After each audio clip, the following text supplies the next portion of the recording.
In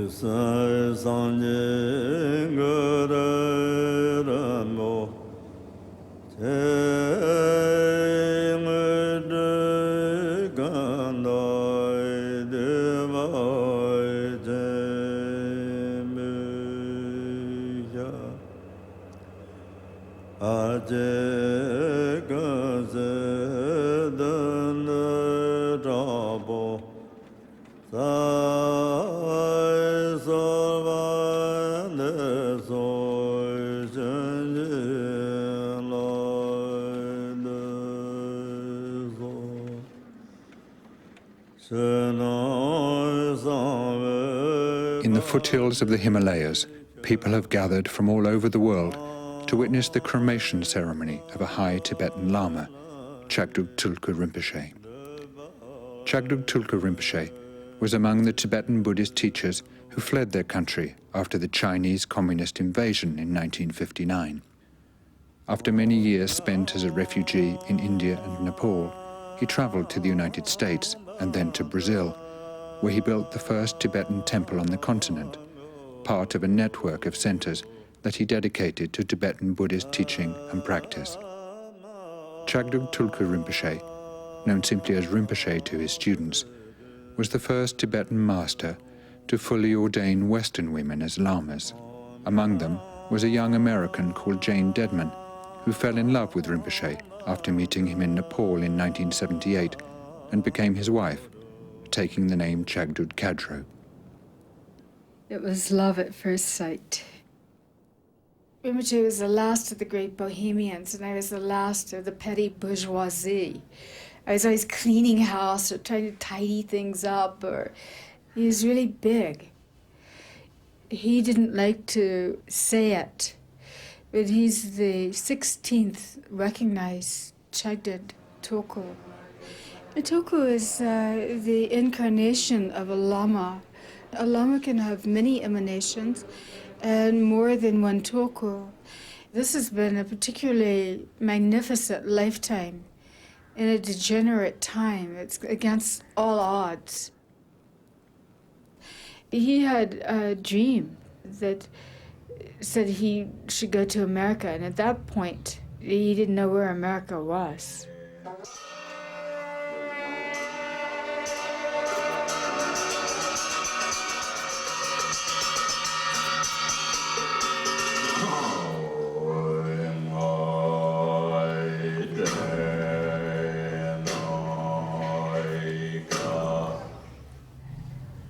He really inspired confidence. He used to say, keep going. People would come in, oh, Rinpoche, I'm having all this trouble and all these thoughts, keep going. Finally, the door would open and he'd say, keep going. He just pushed through phenomena. It wasn't a solid reality for him. Sometimes I would lie in bed next to him and think, where is your mind? Who are you?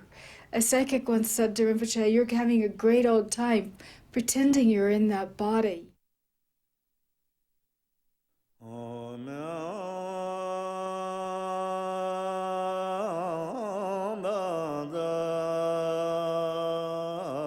Rinpoche died from heart failure at his temple in Brazil on the 17th of November 2002. He died an extraordinary death, remaining seated in a meditation position for 6 days after he was clinically dead, but before his consciousness had finally departed from his body. This is considered an achievement of only the highest and most spiritually realized Tibetan masters. It was decided to take his body from Brazil to Nepal and wait a full year before his cremation. This gave his students from around the world time to make plans to travel to Nepal for the ceremony.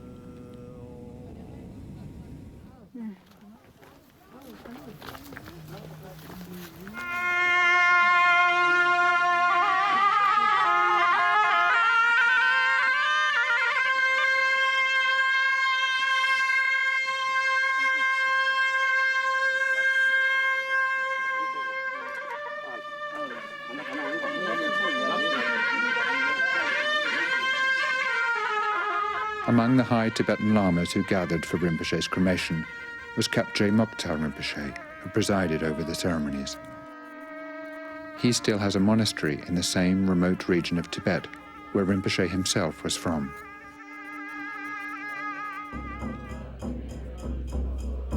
Kuden is the honorific word for body. The body itself is maintained in a shrine during this past year. It was preserved in salt and camphor and sandalwood and saffron. For all of us who've been as students, it's been a reference point. The mind is linked to that body. The ceremony started on December 3rd, so there would be 5 days of ceremonies before the full moon, which was December 8th. The practice that we were doing was Vajrasattva, and the purpose of that practice is to purify any downfalls or regrets that we might have in terms of our connection with Rinpoche, and also to purify any obscurations and obstacles that might make it difficult for the easy transition of his tulku. It's not just purification through mantra and visualization, but great offerings on all different levels, and it's very, very beautiful and extensive. The cremation ceremonies have been arranged by Rinpoche's children from his first marriage, his son Jigme Rinpoche and his daughter Dawa Lama. Both of them now live in California.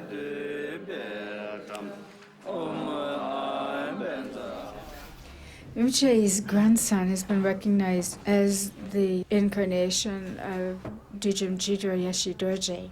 His name is Tulku Rinpoche.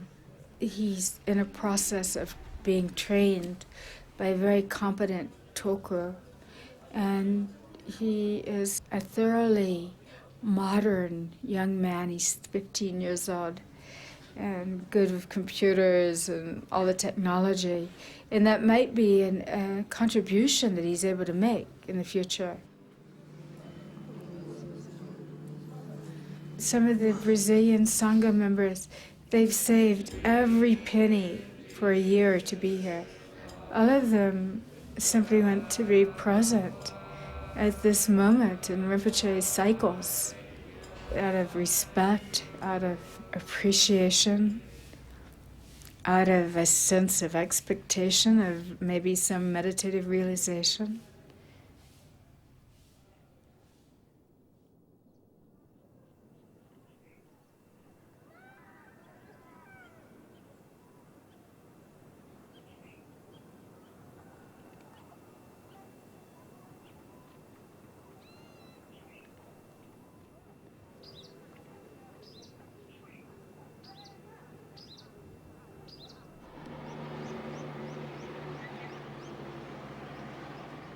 The wheel is broken, so one big truck is blocking the road. There are like 30 cars. Everybody's walking up.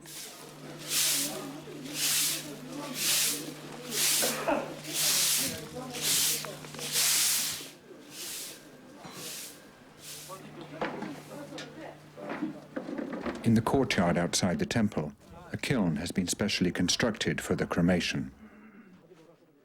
A kiln is really a stupa. A stupa is a representation of enlightened mind.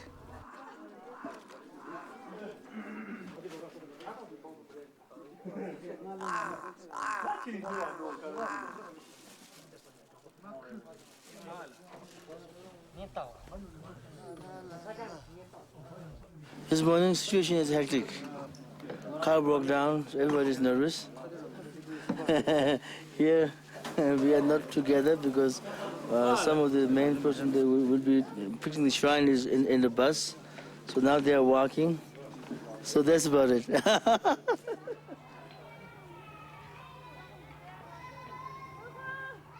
There were all these people walking up the road, and each person's walk up the hill is probably symbolic of their path. I thought mine was walking downhill, going back, trying to get up with this motorcycle, the thing breaks down, trudging along, trying to take a shortcut, falling on my face, then jumping in a car, getting a fast ride.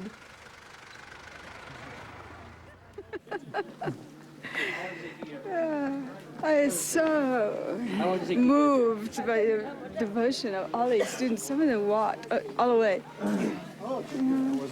Jigme Rinpoche said that when he heard about the truck being in the road, he's really distressed.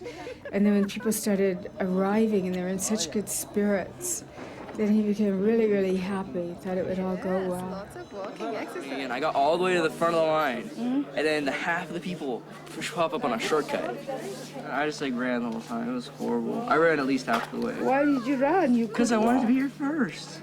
And I was here first on my bus, for sure. Yeah.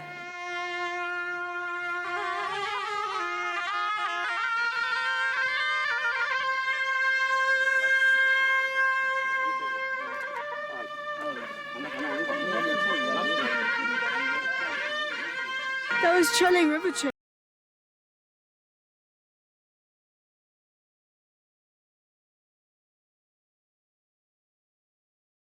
And he said, no, it's really wrathful. He said, we'll get up. He's the one who got all the buses up.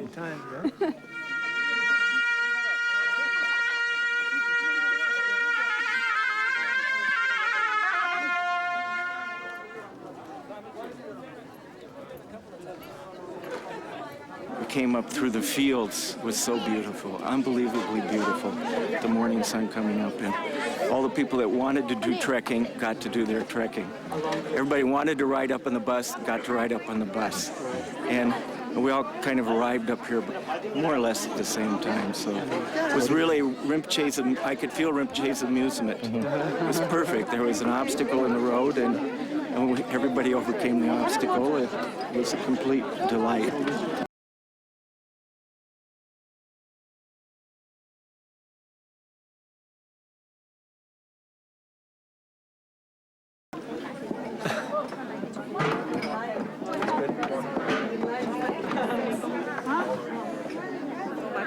I lived in Nepal for about 17 years. 6. But now I live Thank you. We've said goodbye in many ways to Rinpoche, but this is really saying goodbye to him in the physical way that we knew him, as his physical presence. And so for a lot of us, it's it's an emotional day, but also it's time for us to make the transition and move on to Rinpoche's next body, his next being, which we're all looking forward to.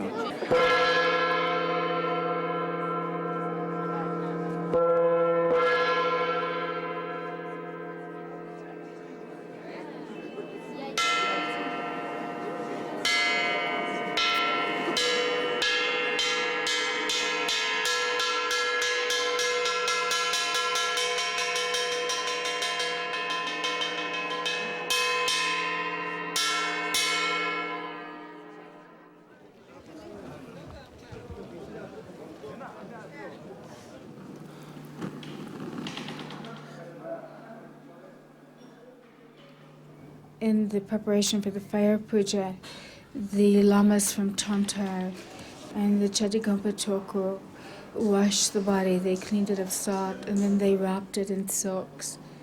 So when I went in and they said, come now, it's time to pay your last respects, I was expecting to stay at this shrine. And instead, I saw Rinpoche wrapped. It was a discernible body wrapped in silk, and the face was wrapped with silk. And he was still seated in meditation posture.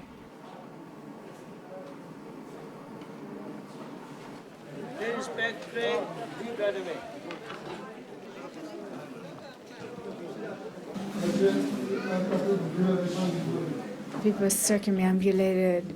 That was a very moving experience, and especially for those people who hadn't been here in the 49-day ceremonies or hadn't been in Brazil and seen his kudun at that time, then it was very moving for them.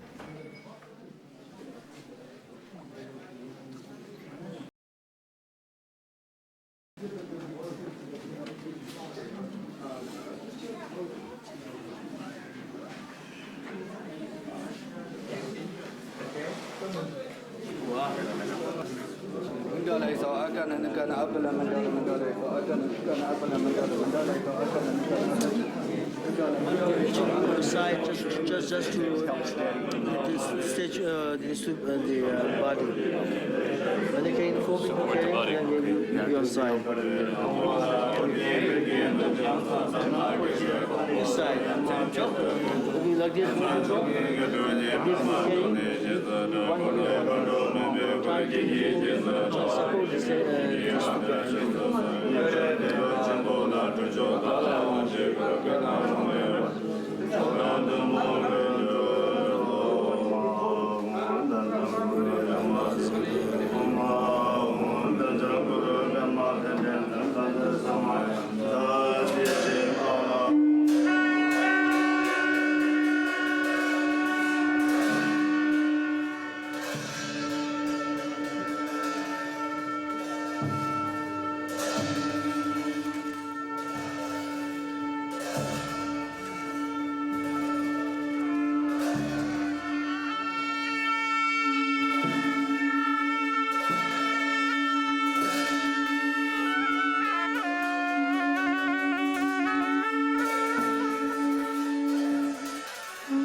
The body was lifted by the Tromge lamas and some of the Western students, and it was taken out and put in the top of a kiln with some difficulty, actually, because the kiln was quite high and the kudun was quite heavy. There's a lot of manipulation to place it in so it would be facing east.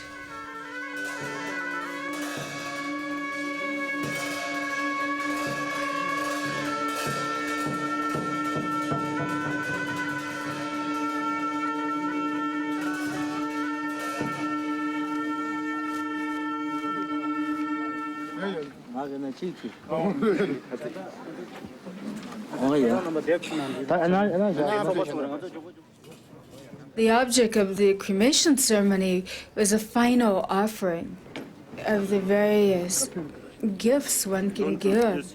Then the offering of one's body is considered one of the greatest offerings.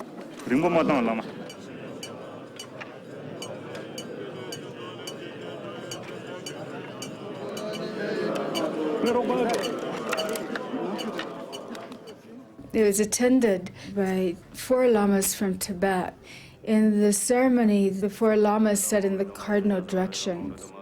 In the west was Kyabje Moktsa Rinpoche. In the south was Chirling Rinpoche. In the east was Tromge Khadro Rinpoche. And in the north was Jigme Rinpoche.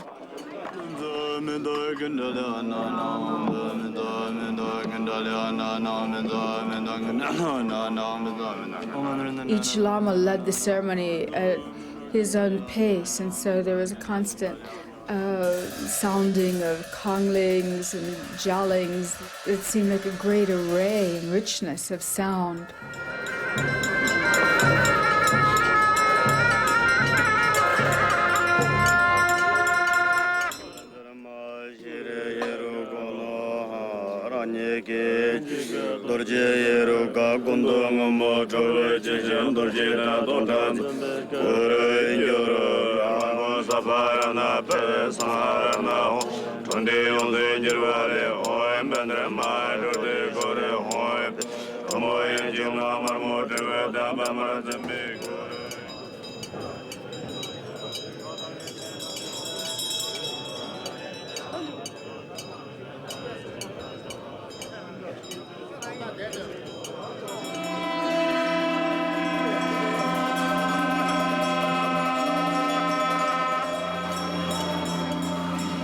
The top was placed on, and then the lamas proceeded to do the Vajrasattva ceremony just as we had done it before. Rinpoche's first wife, Karmadroma, she's a great woman.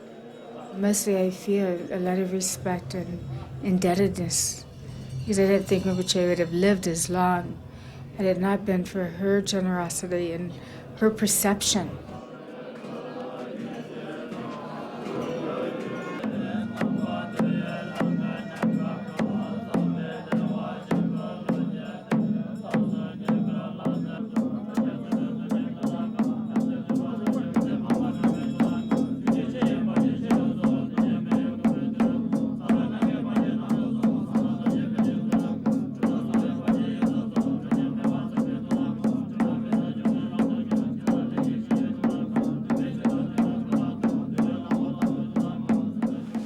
Right now, the four directions, each Lama is performing as, all of them are performing as a peaceful fire puja based on different sadhanas. So now some of them might be finished, come to the fire puja place, but then they have to wait for the main master, which is His Holiness Khadro Rinpoche. So now once he's ready, so then they're all going to join into the ceremony of the fire puja. Then they will light the fire to the kudung.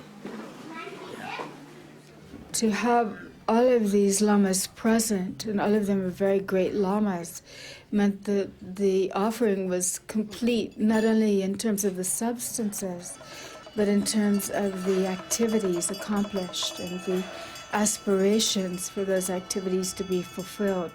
Then when Rinpoche's tulku is to come back, then the ground is prepared with great merit and great intention.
The offerings are offerings of grain, of oil, of cloth, of kusha grass. Kusha grass is what the Buddha sat on when he attained enlightenment. Each offering is offered with a combination of the substance, which is very purely prepared, and then with mantra and mudra and with the sounding of instruments. The Lama consecrates the offering and enhances it with mantra, and then the Tripin actually does the offering to the fire.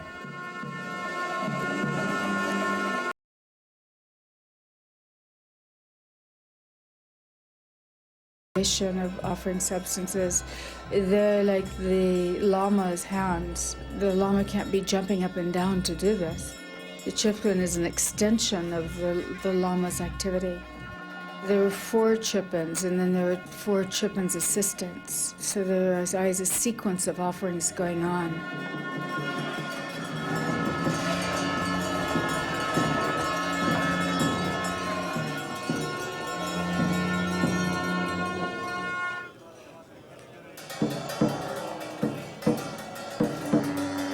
The fire is a purification of attachment. If something happens in the mind when you do fire puja, that form is illusory, really. He showed us that. But the final purification of that attachment is in the fire puja itself.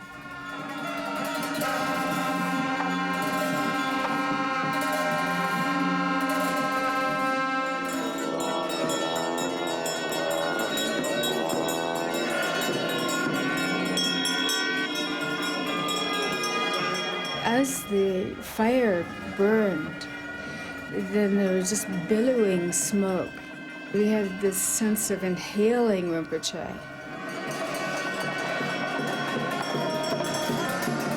Watching it over a period of time, there was a moment of profound meditation for me when everything simply stopped.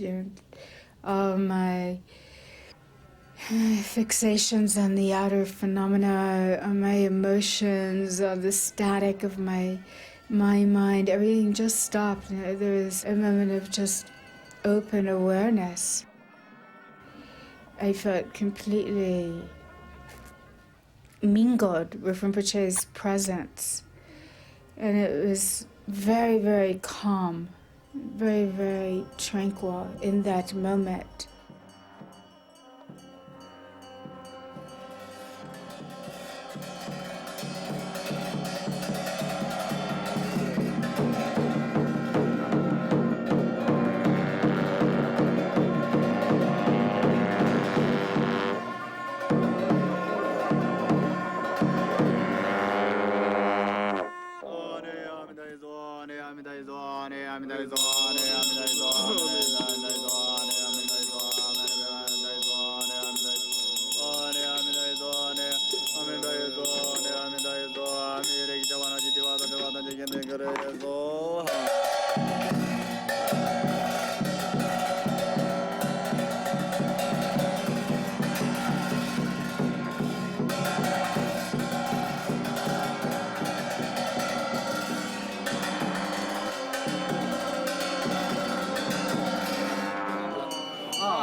Oh, yeah.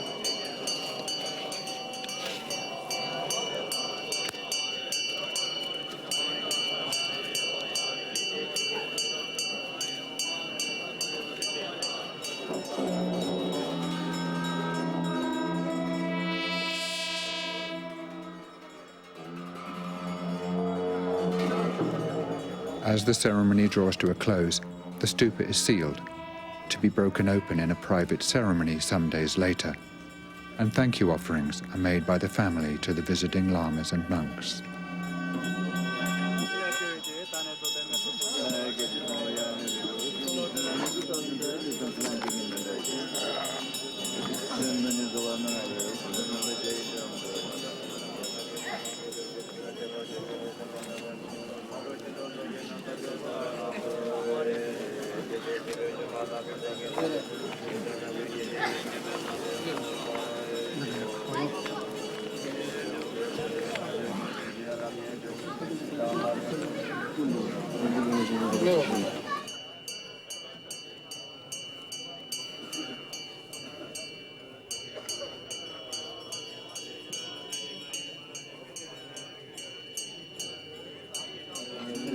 떨리냐 잡혀. 쟤네만 다 축좀 거라. 그리고 뭐야?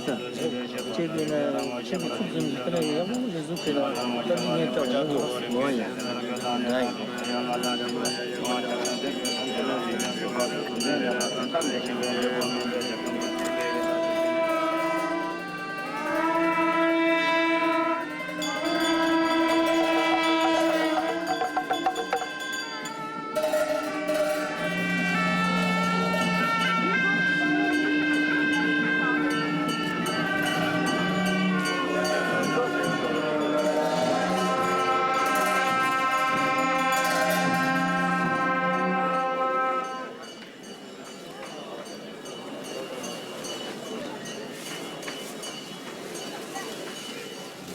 Everything went very, very well.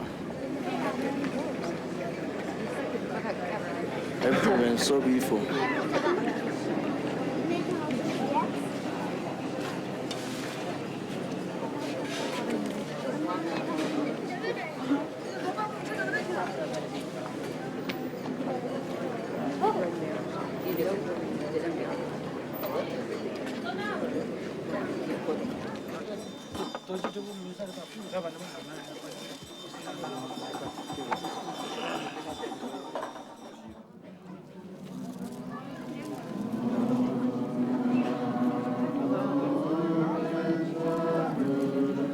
Rinpoche, what he gave me more than anything else is the ability to love, is the ability to really open my heart and listen to what my heart is saying. Of the many things Rinpoche taught us, some of the most remarkable were his total availability, his tirelessness, and his sense of humor also. He was really amazing the way he could use the perfect methods for every moment. He was the epitome of kindness and compassion and love. Chagdud Rinpoche is the biggest example of generosity for me in the daily life. He just went to any length to make sure that he kept his commitments, to make sure that he gave you every part of him that he could give.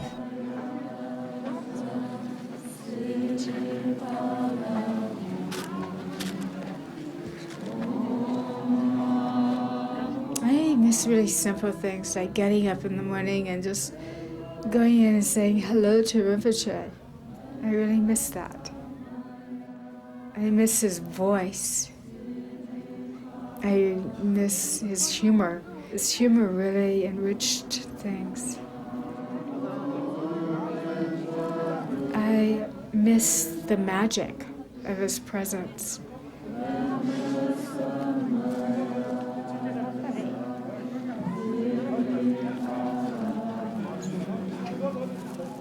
Suddenly, after some hours, it just exploded into flame. And one of the lamas said, "This is extremely good, that it's burning like this."